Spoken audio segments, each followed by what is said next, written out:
Un interessante convegno oggi che parla di edilizia pubblica sostenibile 4.0, che vede la partecipazione di qualificati operatori e che vede anche la partecipazione di diversi ordini professionali.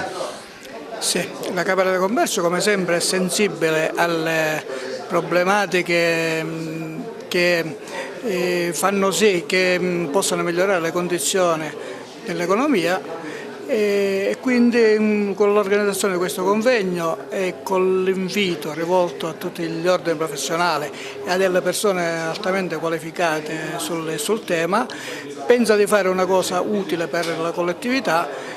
E la Camera resta sempre a disposizione di tutte le imprese, di tutte la parte operativa della provincia, a disposizione per qualsiasi problematica e per qualsiasi bisogno. Ecco, lei oggi partecipa a questa interessante iniziativa, si parla di edilizia sostenibile pubblica 4.0. Cosa vuol dire nell'atto pratico? È che il mondo dell'edilizia si sta rapidamente trasformando e sostanzialmente sotto due o tre elementi semplici. Uno, rimette al centro la qualità del progetto.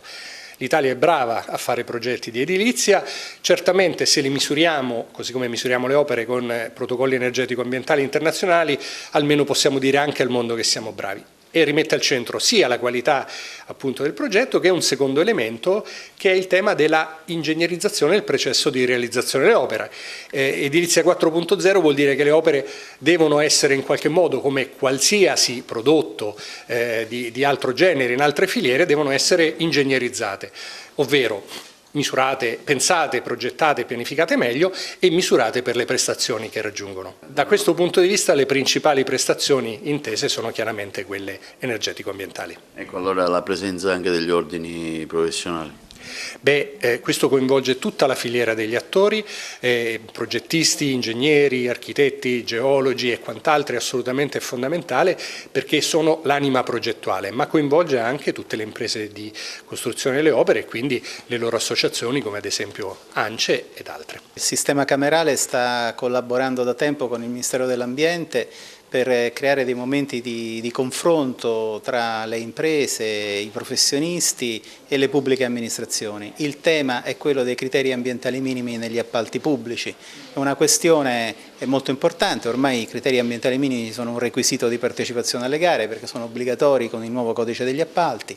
Però in questi incontri che sono qualche anno che stiamo tenendo si vede che ci sono problemi nelle stazioni appaltanti che non hanno strutture tecniche in grado sempre di lavorare su questi criteri ambientali minimi e di controllare le dichiarazioni delle imprese. Edilizia sostenibile 4.0, ecco cos'è e quali sono i benefici sia per il territorio, per le aziende e anche per gli ordini che ho visto che partecipano a questo interessante convegno che tiene la Camera di Commercio?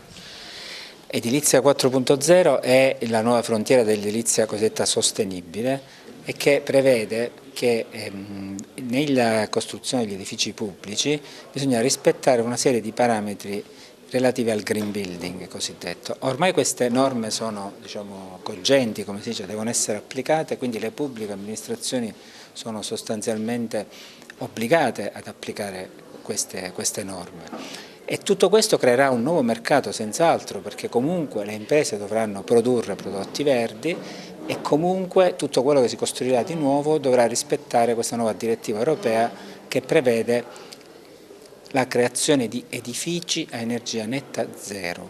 Mi direte che cos'è? È un edificio 4.0 in cui l'energia consumata rispetto all'energia prodotta, quindi autoproduzione, sia uguale a zero. Quindi una rivoluzione verde in cui anche le imprese possono avere un grande beneficio. Questa è una parola difficile, noi abbiamo spinto con l'organizzazione di cui sono il segretario regionale, che è il Green Building, ma anche la Camera di Commercio, ma anche gli autorevoli autori che sono venuti oggi e che li abbiamo qui, abbiamo rappresentanti del Ministero, di Union Camere, di Consip, quindi il massimo consenso che c'è per dire guardate, oggi questa non è più una facoltà ma è un obbligo, iniziamo a farla diventare anche un'opportunità per il mondo delle